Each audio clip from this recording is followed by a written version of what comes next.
Hey everybody, just missed a little bit of action of my Tanapoma chasing the snakeskin gourami across the tank. I didn't hit the record button in time. Oh well. The purpose of this video is actually because I'm getting ready to do a water change on this tank. If you can hear all that gurgling and splashing and sloshing noise, that is actually coming from the filter on this tank. I came down here a few minutes ago. I got all the lights turned on first thing here in the morning, and on the way down the steps I could hear all the noise, so I knew something was going on with one of my filters.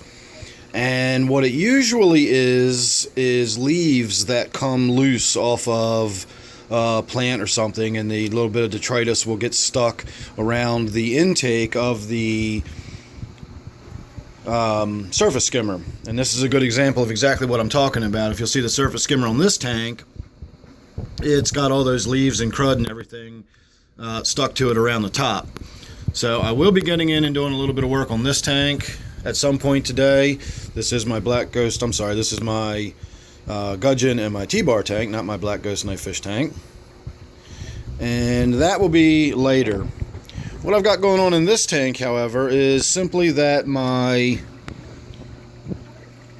surface skimmer sits really close to the top. Now you'll see the part that usually floats that allows it to skim as down below the water surface. It is falling down and it is not actually floating. The surface of the water, if you can see right here, is down below the edge of my tank. I usually keep it about 1/2 inch to 3/4 of an inch deeper than this. So just due to evaporation, I've lost enough water that the surface is simply close enough to the open end of that surface skimmer that it's creating a little whirlpool, and it's just sucking air right off the surface, right down through the center of that whirlpool. And if you'll see my spray bar there, it's just spitting out bubbles because it's constantly sucking air down through that tube. The bubbles are covering everything in the tank. It's noisy, it's obnoxious, and I hate bubbles in a fish tank. So a little bit of maintenance getting done today, and that'll be about all I'm really going to do. I don't need to do any work on the filter itself.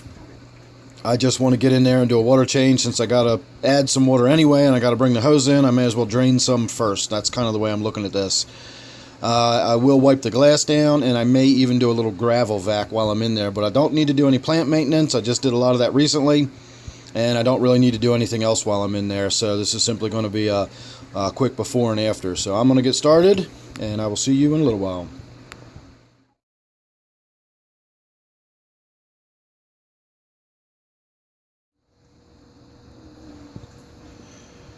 Alright, while I was in there, I did actually go into the middle and I cleaned up that water sprite a little bit. There was quite a bit of growth in the middle that wasn't really necessary. It was just blocking a lot of light, but wasn't really accomplishing anything other than slowing up the water flow and allowing for algae to grow and everything else. So I did get in there and trim that up a little bit. And once we've had a moment or two to digest the whole tank, we'll go ahead and have a look at the plant mass right there in the middle. As far as the intake goes, and the problem I was having with it sucking air, that was just a matter of adding a little bit of water, so that's nothing really to look at. I've just got more water in the tank than I did before we did the water change. I wiped the glass down. I did a pretty good gravel vacuuming around the woodwork here to the right.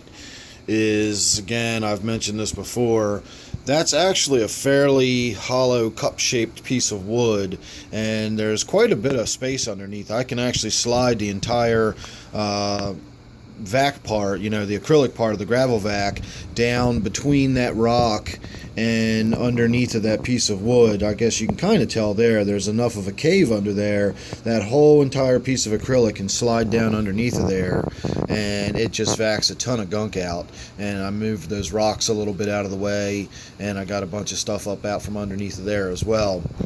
As far as the plant goes, as I said, I really got in there and thinned out a lot of the growth that was in the middle. So you can actually see some of the main individual branches now. You can see light shining through, and you can even see a little bit of water rippling across the surface through there. And that's not something you usually see with this plant in this tank. So I've got 3 or 4 main branches that are now growing, and a lot of the middle stuff that was inhibiting water flow and light has just been thinned out of it. So this plant will continue to grow and get thicker and bushier. You can see all of the new root growth there coming off of it, all that nice bright growth that looks nice and thick and bright yellow. That's all new growth. I trimmed a lot of the old dead stuff out of the middle, so the root mass looks a lot better now. And all in all, everybody's much happier. This Congo Tetras just looks so fantastic underneath that LED light. I love it. So there you go, everybody.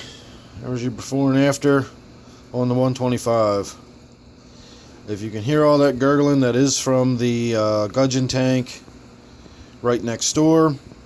So I'm going to get in there here shortly and do a little bit of water change on that.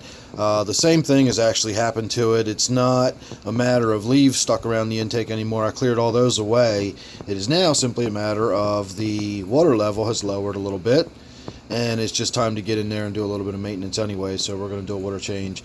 If you're subscribed, you will not miss that or anything else I've got coming up, and you don't want to miss anything else I got coming up. So thanks for watching this one. See you real soon on the next one.